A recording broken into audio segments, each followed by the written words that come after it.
going to do a short tutorial in Lightroom. I'm not going to cover the basics where you would export and import things into the actual library itself. This is just a straight edit rather than using Photoshop. This is what Lightroom is designed to do. You don't need to add layers or anything like that. Here's a simple image of Clarendon Shaw's lock. It's okay, but it could be better. So the first thing you do, I've got it imported in. I would go over to the right hand side here, and if you've not already done so, up at the top where it says basic, just right click in there and go down to where it says solo mode and make sure that is ticked. The reason for that is when you open and close these things at the side, as soon as you open one, the other one closes. If you don't do that, you end up with them dropping away down and you keep scrolling back and forward. So always have it in solo mode, I find is better. First one I would go to is lens correction. By clicking these two boxes here, that enables the lens profile for this particular camera lens, and it removes what it thinks is enough chromatic aberrations. You can change this more in a detail if you want. You've also got the transform underneath. The newer version of Lightroom, the Lightroom CC, actually has these up here, but I need to click that one. And I can level, and just click level to see if it thinks it needs leveling. No, I've also got for verticals as well. So there's numerous things that you can do here. But once I've done that, basically I'll go up to the basic panel at the top, which is where you do a lot of the editing in. And it's a bit dark in this area here, so I just want to lighten that. So all I do is go into shadows. You no need to apply a mask or anything. This is working in a virtual copy, so I'm not touching the original raw, and it's saving everything I'm doing as I'm doing it. So if I slide that to the right, I'll just tweak these colours up a bit to there. So we'll say, we're right to 100. There you go. So this is non-destructive anyway, so it's fine. So we'll go to there for that. I'll give it a wee bit clarity. I'll also go to a wee touch of vibrance and a bit of saturation to there. So once I've done that, I would drop down, maybe just put a wee bit of contrast in just to show it. So I've got contrast here. I can change the exposure. If anybody's querying why you would be shooting RAWs against JPEG, if there's one thing I would say, and that is for the white balance alone.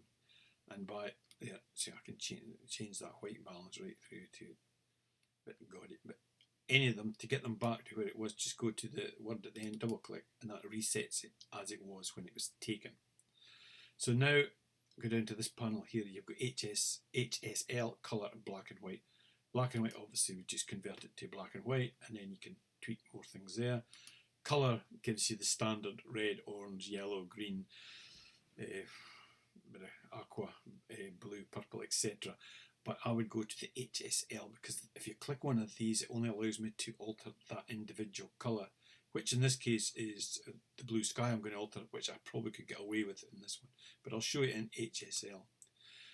So by going into HSL, there's this wee dot here. So if you click on that there, take your mouse over wherever that crosshair is. If I click and push up, that one colour is being done. That's a bit overcooked, you might say. So I'll just bring it back down a bit and let go, and that's it. So I click done, and that's it, done there. So that's okay.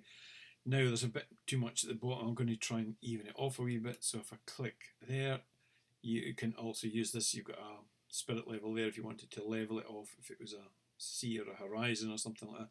But it's the aspect, so I'm going to click that one there, and I'm just going to, I'm not going to crop, that was the crop tool, sorry, my mistake. I'll just go to here, bring it up to its, say, in the middle. So if I'm looking here, I'm just touching the top of that hill and just touching the top of the hill. So that's it there, and I'll just click done. And that's pretty much all I would do to that image. If I wanted to do something else, I could go back into and click that.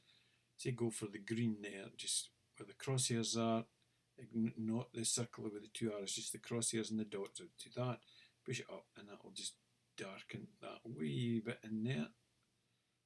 You can see over on the right hand side, it's actually shifting the yellow and the green. Now I'm sliding it up and down, so you see the numbers change it. So that's roughly to where I would want it. You can go over various colours doing this until your heart's content. But anyway, that's enough for me there. So I'm quite happy with that image there. Although I will just show you in this, if I want to sharpen it, just go to detail. If the detail panel drops down, Now, by holding down, certainly on a Mac, it's the Option key. I think it's Alt on PC. Hold it down and click the masking there, this one here, the right hand side, and it turns white. That's you applying a mask. Unlike in Photoshop where you add the mask, this is automatically doing it over the top. As I slide it to the right, you can see it's just almost become like an etching, and the white lines that you can see are the only lines that I'm going to sharpen.